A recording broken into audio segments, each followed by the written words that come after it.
ngalan ng Ama at ng Anak at ng Espiritu Santo. Amen. Ang panalangin ay maaaring naririnig o malakas o tahimik. Maaari ding pribado o sa gitna ng maraming tao, formal o hindi formal. Lahat ng panalangin ay iniaalay ng may pananampalataya sa pangalan ng Panginoong Hesus at sa pamamagitan ng kapangyarihan ng banal na Espiritu. Ang panalangin ng mga Kristiyano ay nakadirekta sa tatlong persona ng Diyos sa Biblia. Nananalangin tayo sa Ama sa pamamagitan ng Anak at sa kapangyarihan ng banal na Espiritu. Ang masasama ay walang pagnanais na manalangin, ngunit ang mga anak ng Diyos ay may likas na pagnanasang manalangin. Halina at sabay-sabay tayong manalangin sa Panginoong Diyos na buhay. Sa Kanya na makakagawa ng higit pa kaysa maaari nating hilingin at isipin sa Kanya ang kaluwalhatian sa pamamagitan ng Iglesia at ni Kristo Jesus magpakailanman. Mga taga-Efeso chapter 3 verse 20 to 21. Jesus, salamat sa iyong pagiging Emmanuel. Ang Diyos ay kasama namin. Dahil sa iyo, kaya maaari kong maranasan ang tunay na kagalakan. Inaamin kong minsan ay mahirap makaramdam ng kagalakan sa gitna ng napakaraming ginagawa o mahirap na kapaskuhan. Ngunit kapag marami ang pag-aalala ng aking puso, ang iyong pag-aliw ay nagbibigay sa akin ng bagong pag-asa at saya. Kaya ngayon, pinipili kong manganlong sa iyo at magalak. Aawit ako sa kagalakan sapagkat ikaw ang aking lakas at aking kaligtasan. Sa iyong presensya, mayroong ganap na kagalakan at dahil sa iyong mapagpakumbabang pagdating, higit sa 2,000 taon na ang nakakalipas. Nararanasan ko ngayon ang kasiyahan ng iyong presensya magpakailanman. Salamat. Sa tuwina ay karapat-dapat ka sa lahat ng kaluwalhatian, karangalan at kapangyarihan. At kung anuman ang harapin ko, pipiliin kong sambahin ka sa pangalan ni Jesus. Amen. Filipos chapter 4 verse 4. Mga galak kayong laga, Panginoon. Inuulit ko, magalak kayo. Mahal na Ama sa langit, salamat sa pagpapadala sa Panginoong Hesus upang mabuhay at mamatay para sa akin. At salamat sa pagdadala sa akin sa iyong pamilya dahil nagtiwala ako kay Hesus bilang aking tagapagligtas. Salamat sa iyo na ang aking katawan ay isang templo ng banal na Espiritu at ikaw ay nagpadala sa kanya upang papagyamanin ang aking puso at upang akayin at gabayan ako sa lahat ng katotohanan. Ipinagdarasal ko na kitilin mo ang aking buhay at gamitin ang bawat bahagi ko sa iyong papuri at kaluwalhatian. Ama, alam ko na sinasabi sa atin ng Biblia na lahat tayo ay tumatanggap ng regalo mula sa iyo. Isang espiritual na regalo na naiintindihan ko na ito ay napaka-espesyal at naiiba sa aking sariling likas na mga talento o sa aking sariling mga kakayahan. Panginoon, hindi ko talaga alam kung ano ang pagkakaiba sa pagitan ng tunay na espiritual na kaloob na ibinigay sa akin ng banal na Espiritu noong ako ay ipinanganak mula sa itaas at kung ano ang aking sariling likas na mga talento at kakayahan. Panginoon, ipinagdarasal ko na gamitin mo ang lahat ng aking pagkatao ang aking sariling mga kakayahan at ang aking mga talento, pati na rin ang espiritual na kaloob o mga kaloob na nakita mo. Sa iyong biyaya na angkop na ipagkaloob sa akin.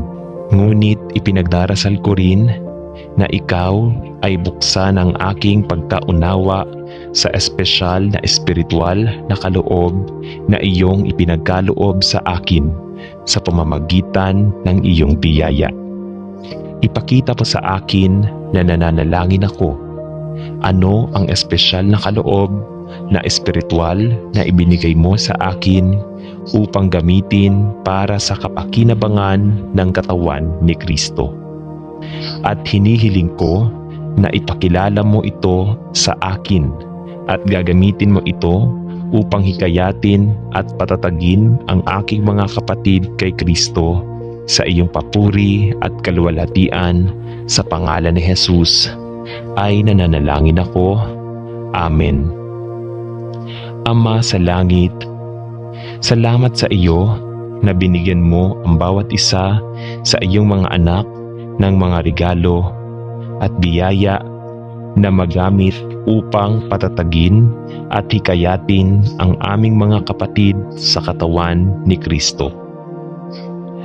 Panginoon, iniaalay ko ang mga kaloob na espiritual at mga biyaya na nakita mong angkop na ibigay sa akin sa iyo.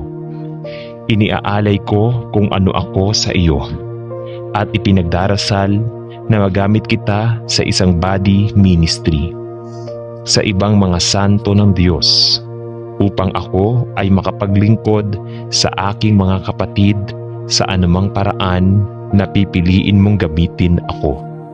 Naway tayong lahat ay magkaisa at mahikayat at magdala ng kaluwalhatian sa iyong pangalan. Punan mo ako, nananalangin ako ng kapunuan ng Espiritu Santo at kunin ang aking buhay bilang isang buhay na haing, banal at katanggap-tanggap sa iyong paningin. Gamitin mo ako, nananalangin ako, na ipasa ang ebanghelyo ng biyaya sa anumang pipiliin mo. Tinatanong ko ito sa pangalan ni Jesus. Amen. Mapagmahal na Ama, ipinagdarasal ko na gamitin mo ang mga espiritual na kaloob at espiritual na mga biyaya na ipinagkaloob mo sa akin para sa pagsulong ng ebanghelyo ng biyaya upang ako ay maging isa sa aking mga kapatid kay Kristo bilang magkasama tayo ay lumalapit sa iyo. Panginoon, alam ko na ang iyong salita ay nagsasabi sa atin na ang iyong pagnanais na ang lahat ng iyong mga anak ay magkaisa sa diwa ng pag-ibig at sa buklod ng kapayapaan sa pamamagitan ng iyong salita. Upang bilang mga mananampalataya, tayo ay nagkaisa sa katawan at espiritu, isang katawan ng mga mananampalataya kung saan si Kristo ay nagalak sa kaluwalhatian ng kanyang pangalan at para sa pagsusulong ng ebanghelyo. Panginoon, alam ko na walang magagawa ang tao upang magamit ang gawaing ito, at kapag sinubukan naming itayo ang iyong iglesia sa aming sariling makalaman na lakas o batay sa aming sariling makamundong karunungan, tiyak na mabibigo ito, at dahil sa Panginoong Hesus lamang ang pinuno ng katawan ay siya ang nangako sa pamamagitan ng kanyang espiritu upang itayo ang kanyang simbahan at upang magbigay ng pagtaas. Gamitin ang lahat ng mga tinawag mo upang maging mga guro at ibanghilista ng pastor, upang tapat na magbigay ng kasangkapan at magbigay ng kasangkapan sa lahat ng mga tao ng Diyos para sa gawain at paglilingkod kung saan ang bawat isa ay tinawag at para sa pagsulong ng Ebanghelyo ni Kristo. Naway ang bawat isa sa iyong mga lingkod ay maging ganap na kagamitan at espiritual na kagamitan upang maisakatuparan hanggang sa matapos ang gawain at paglilingkod na iyong ibinigay sa amin upang gawin. Palakasin at itayo ang bawat miyembro ng katawan ni Kristo upang tayo ay magkaisa sa espiritu at katotohanan sa pangalan ni Jesus. Amen. Ama sa langit, hinihiling ko ang iyong kapatawaran para sa mga nasa katawan ni Kristo na hindi pinarangalan ang iyong pangalan sa anumang paraan. Sa pamamagitan ng hindi nararapat na paggamit ng mga mahalagang espiritual na kaloob na iyong naging mabait na ipinagkaloob sa bawat isa sa iyong mga anak. Panginoon, ipinagdarasal ko na hindi ako maging mapanuri sa iba. Ngunit hinihiling ko na pigilan mo ako sa paglayo sa katotohanan ng iyong salita. Bigyan mo ako ng puso na itaas ang aking mga kapatid sa panalangin upang sama-sama nating hangarin na maging higit at higit na katulad ni Kristo. Habang tayo ay naglilingkod sa ating sariling mga kaloob na ibinigay ng Diyos sa iyong papuri at kaluwalhatian.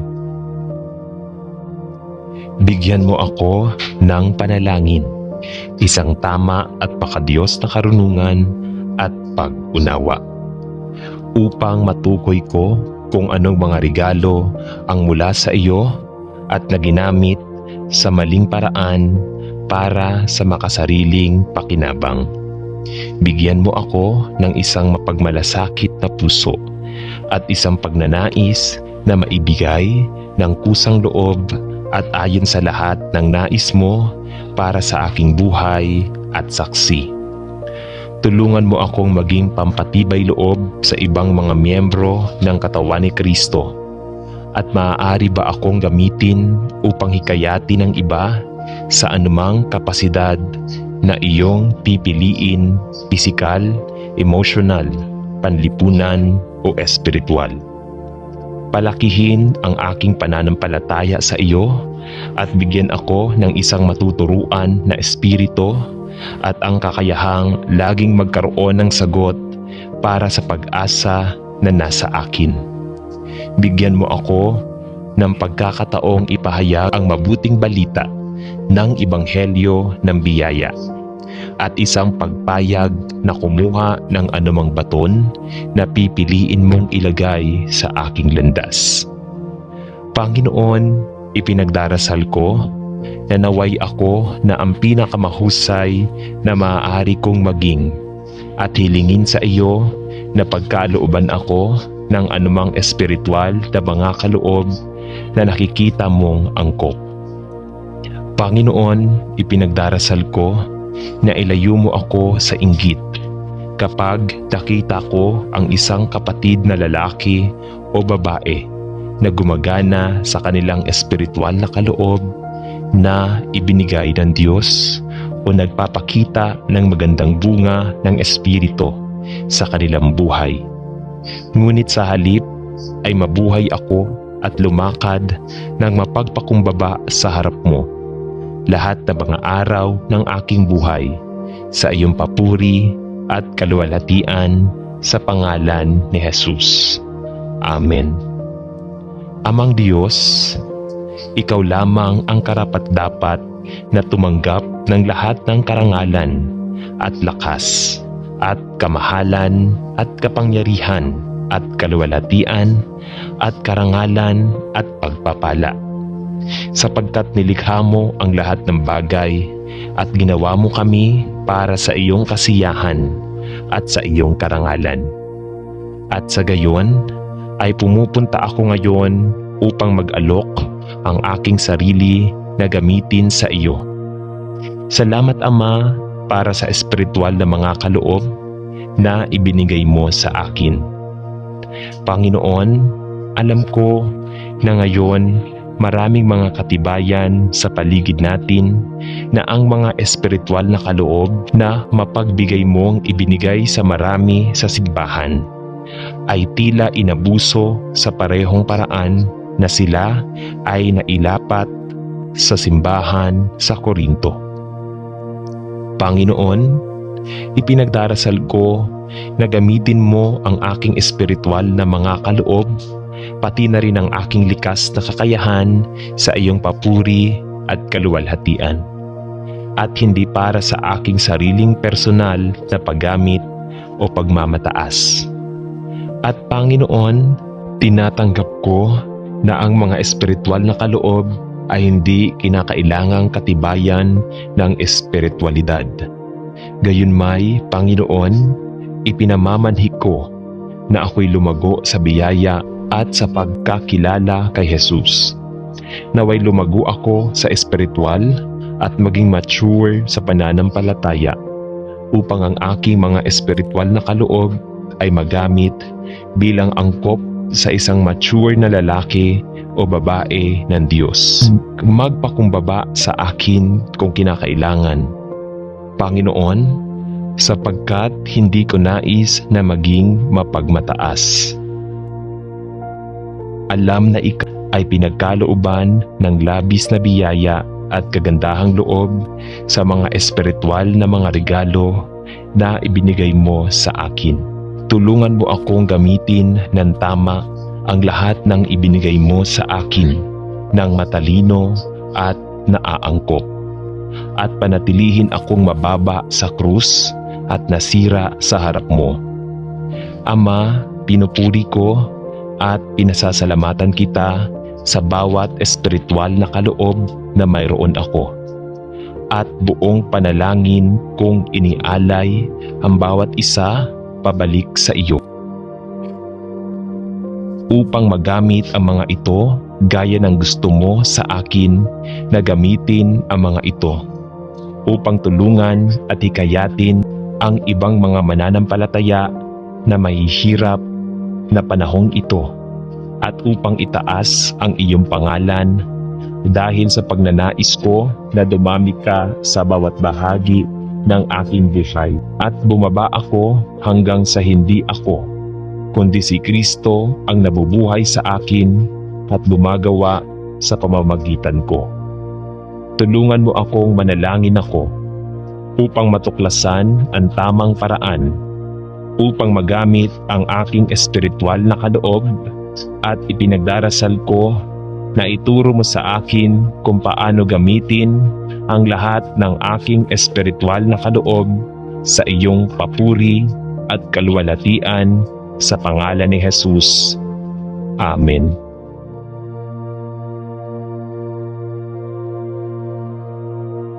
Ngala ng Ama at ng Anak at ng Espiritu Santo.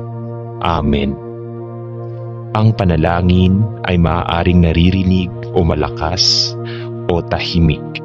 Maaari ding pribado o sa gitna ng maraming tao, formal o hindi formal.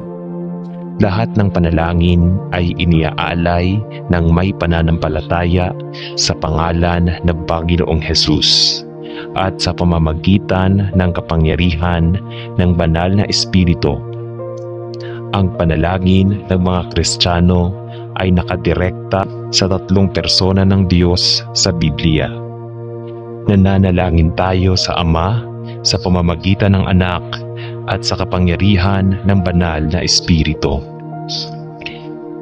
Ang masasama ay walang pagnanais na manalangin, ngunit ang mga anak ng Diyos ay may likas na pagnanasang manalangin.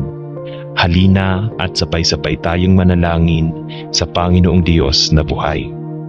Sa Kanya na makakagawa ng higit pa kaysa maaari nating hilingin at isipin, sa Kanya ang kaluwalhatian sa pamamagitan ng Iglesia at ni Kristo Jesus magpakailanman.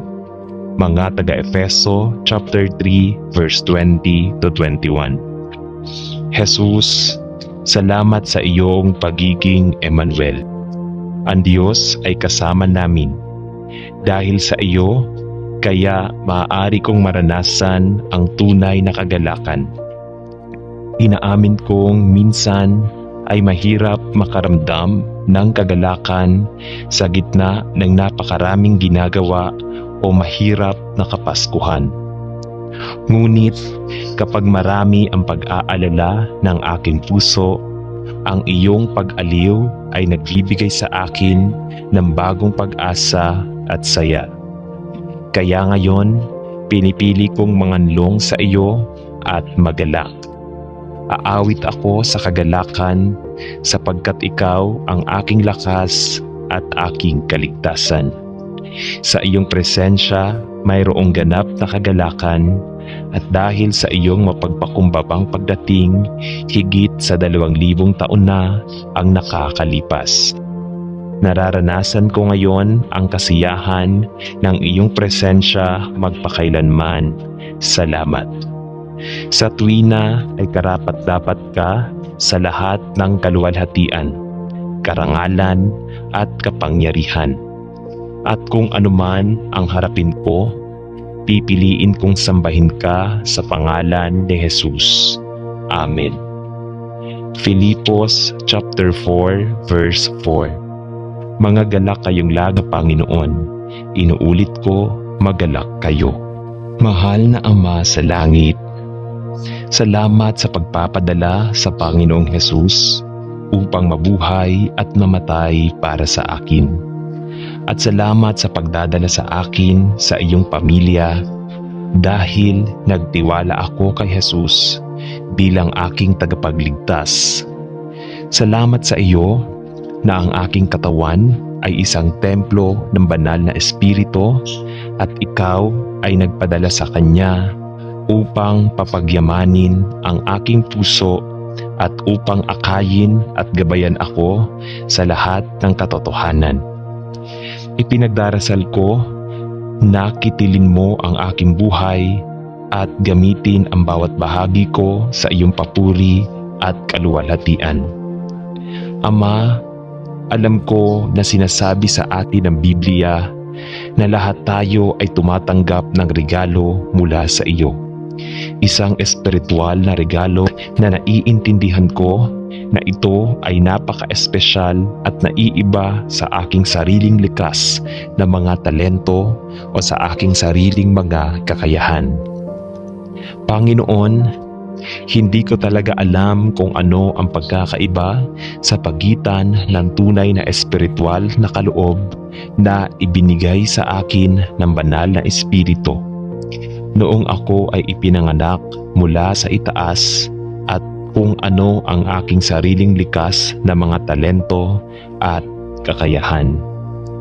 Panginoon, ipinagdarasal ko na gamitin mo ang lahat ng aking pagkatao, ang aking sariling mga kakayahan at ang aking mga talento, pati na rin ang espiritual na kaloob o mga kaloob na nakita mo.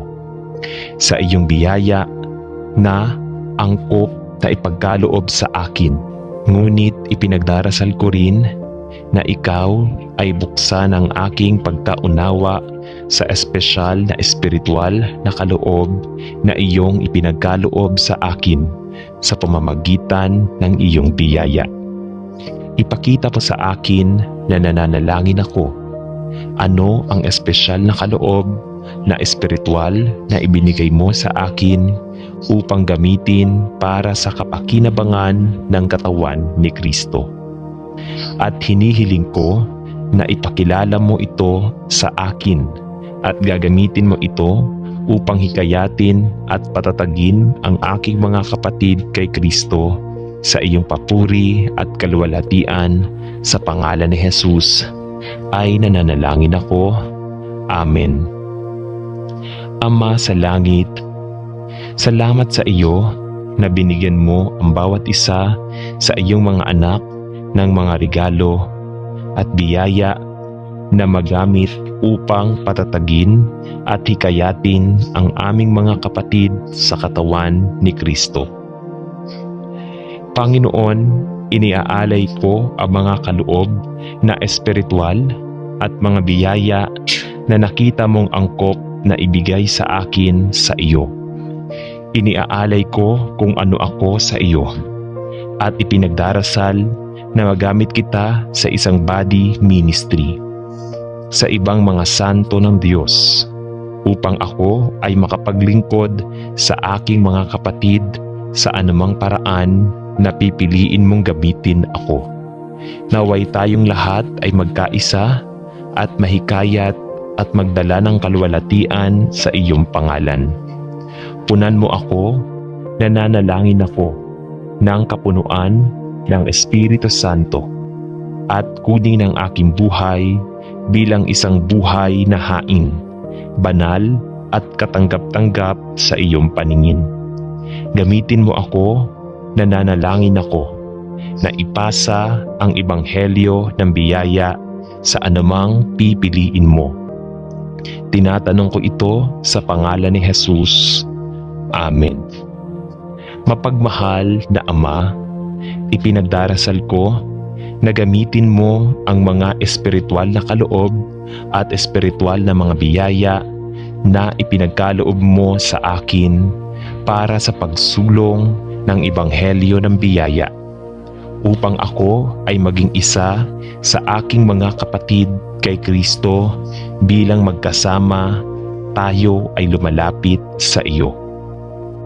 Panginoon, alam ko na ang iyong salita ay nagsasabi sa atin na ang iyong pagnanais na ang lahat ng iyong mga anak ay magkaisa sa diwa ng pag-ibig at sa buklod ng kapayapaan sa pamamagitan ng iyong salita. Upang bilang mga mananampalataya, tayo ay nagkaisa sa katawan at espiritu, isang katawan ng mga mananampalataya kung saan si Kristo ay nagalak sa kaluwalhatian ng kanyang pangalan at para sa pagsusulong ng ebanghelyo. Panginoon, alam ko na walang magagawa ang tao upang magamit ang gawaing ito, at kapag sinubukan naming itayo ang iyong iglesia sa aming sariling makalaman na lakas o batay sa aming sariling makamundong karunungan, tiyak na mabibigo ito, at dahil sa Panginoong Hesus lamang ang pinuno ng katawan ay siya ang nangako sa pamamagitan ng kanyang espiritu upang itayo ang kanyang simbahan at upang magbigay ng pagtaas. Gamitin ang lahat ng mga tinawag mo upang maging mga guro at ebanghelista ng pastor, upang tapat na magbigay ng kasangkapan at magbigay ng kasangkapan sa lahat ng mga tao ng Diyos para sa gawain at paglilingkod kung saan ang bawat isa ay tinawag at para sa pagsulong ng ebanghelyo ni Kristo. Naway ang bawat isa sa iyong mga lingkod ay maging ganap na kagamitan at espiritual na kagamitan upang maisakatuparan hanggang sa matapos ang gawain at paglilingkod na iyong ibinigay sa amin upang gawin. Palakasin at itayo ang bawat miyembro ng katawan ni Kristo upang tayo ay magkaisa sa espiritu at katotohanan sa pangalan ni Jesus. Amen. Ama sa langit, hinihiling ko ang iyong kapatawaran para sa mga nasa katawan ni Kristo na hindi pinarangalan ang iyong pangalan sa anumang paraan, sa pamamagitan ng hindi nararapat na paggamit ng mga mahalagang espiritual na kaloob na iyong naging mabait na ipinagkaloob sa bawat isa sa iyong mga anak. Panginoon, ipinagdarasal ko na hindi ako maging mapanuri sa iba. Ngunit hinihiling ko na pigilan mo ako sa paglayo sa katotohanan ng iyong salita. Bigyan mo ako ng puso na itaas ang aking mga kapatid sa panalangin upang sama-sama nating hangarin na maging higit at higit na katulad ni Kristo. habang tayo ay naglilingkod sa ating sariling mga kaloob na ibinigay ng Diyos sa iyong papuri at kaluwalhatian. Bigyan mo ako ng panalangin, isang tama at makadiyos na karunungan at pag-unawa, upang matukoy ko kung anong mga regalo ang mula sa iyo at na ginamit sa maling paraan para sa makasariling pakinabang. Bigyan mo ako ng isang mapagmalasakit na puso at isang pagnanais na maibigay ng kusang loob at ayon sa lahat ng nais mo para sa aking buhay at saksi. Tulungan mo akong maging pampatibay loob sa ibang mga miyembro ng katawan ni Kristo. At maaari ba akong gamitin upang hikayatin ng iba sa anumang kapasidad na iyong pipiliin, pisikal, emosyonal, panlipunan o espiritual. Palakihin ang aking pananampalataya sa iyo at bigyan ako ng isang matuturuan na espiritu at ang kakayahang laging magkaroon ng sagot para sa pag-asa na nasa akin. Bigyan mo ako ng pagkakataong ipahayag ang mabuting balita ng Ebanghelyo ng biyaya at isang pagpayag na kumuha ng anumang baton na pipiliin mong ilagay sa aking landas.